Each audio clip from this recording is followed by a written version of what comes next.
अगर ऐतराज है इस जमाने को दो दीवानों के जीने से, अगर ऐतराज है इस जमाने को दो दीवानों के जीने से, तो ऐ खुदा हटा दे इस दिल का सिस्टम सीने से।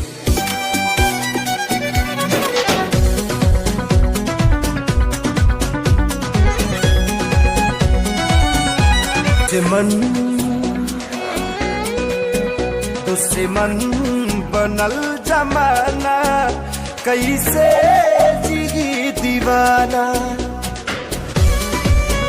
दुश्मन बनल जमाना कैसे जिगी दीवाना। अपना भइल बेगाना हो, अपना भइल बेगाना कैसे जिगी दीवाना।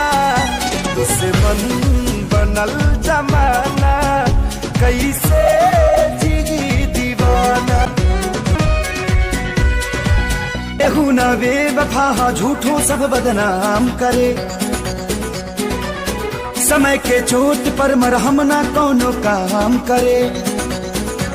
न हम कईनी बेवफाई न वो कईनी बेवफाई, फिर भी हो खेला काहे हमनी में जुदाई।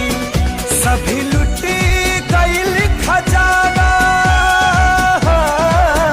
सभी लुटी गईल खजाना कैसे जी दीवाना। दुश्मन बनल